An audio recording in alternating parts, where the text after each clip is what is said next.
Ramiz Mehdiyev ətrafında gərginlik artır, siyahı yayıldı. Dövlətin böyük planı. Zəfər bayramından sonra bəzi səs-küylü həbslərin olacağı haqda iddialar səngimək bilmir. Bu prosesin Mehdiyevin uzun illər formalaşdırdığı kölgə hakimiyyəti ilə bağlı ola biləcəyi deyilir və onun kimləri özü ilə cəhənnəmə aparacağı isə hələ də sual olaraq qalır. 8 noyabr tarixindən sonra bəs nələr gözlənilir? Bu iddialar real ola bilərmi? Bununla bağlı müxtəlif siyasi şərhçilər fikirlərini, münasibətlərini bildirirlər. Siyasi şərhçi Elçin Aloğlu deyir ki, hazırda vəziyyət bir qədər katolik hissəsindəki indulgensiya prosesini xatırladır. Vaxtilə günahların bağışlanması pulla satılırdı. İndi isə hər kəs əlində bir siyahı tutaraq kimlərinsə Mehdiyevin adamı olduğunu deyir. Belə siyahılar qeyri-rəsmi hazırlanıb, tirajlanır və ehtimal ki, bu işdə bilavasitə Mehdiyev dəstəsinin əli var.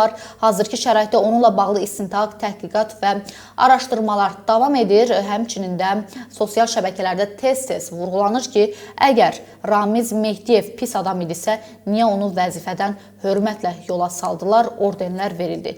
Bu argumentsizlikdir. Heç kim xəyanətkar doğulmur.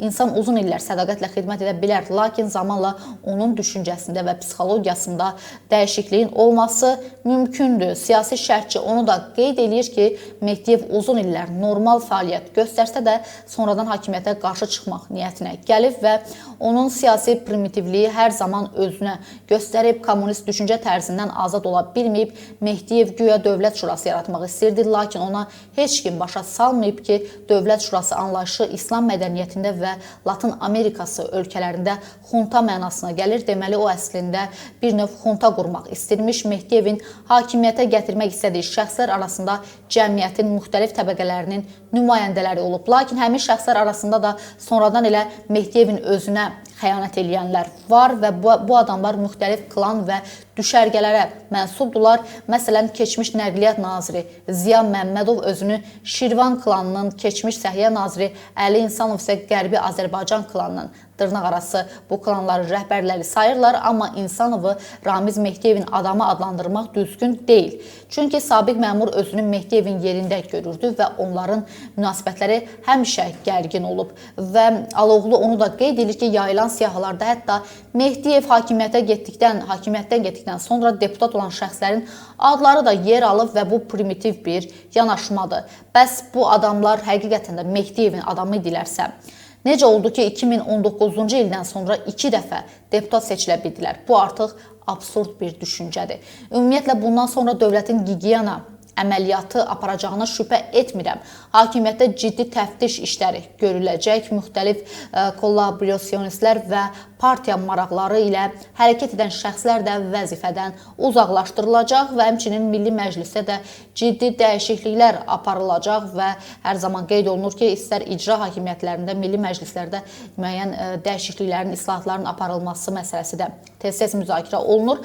Hazırda Mehdiyev ifadə verir və kimlərdən necə istifadə etdiyini, kimləri kənara atdığını və bütün bunların səbəbini izah etməlidir. O danışmasa belə dövlətin əlində kifayət qədər dəlillər var ki, bu şəxslər barəsində qanun çərçivəsində müxtəlif tədbirlər, o cümlədən saxlama və qəti imkan tədbirləri tətbiq edilsin. Siyasi şərhçi vurğulayır ki, Zəfər bayramından sonra səs-küylü həbslərin olacağı real görünmür. Bu simvolik deyil, xalqımızın tarixində ən böyük günlərdən biridir. Həbslərin bu bayramla əlaqələndirilməsi isə heç doğru deyil. Ümumilikdə saxlanmalar və cəzalanmalar mümkündür, lakin bu kütləvi şəkildə olmayacaq. Dövlətin tədricə özünü və ətrafını təmizləməlidir, çünki vaxtı çatıb. Yəni bu silsilə şəkildə çoxlu belə həbslərin olacağı məsələsini qabardırlar, xüsusilə də Zəfər bayramından sonra bunu qatmaq, qarışdırmaq düzgün deyil. Hər ağızdan bir söz çıxır, amma təbii ki, hüquq mühafizə orqanları bunları qanun çərçivəsində həyata keçirir və qanunlar istintaq nəticə verdikdən sonra hansı şəxslər ki, həqiqətən şübhəli olursa və faktlar da həmin şəxslərə yönəlirsə, onlar da təbii ki, bir qanun qarşısında ifadələrini verəcəklər və cinayət əməlləri ortaya çıxacaq. Amma bunu bu şəkildə, məqsədli şəkildə, Zəfər bayramından sonra bunlar belə olacaq, elə olacaq, yəni qabaqcadan bu cür fikirlər demək doğru deyil.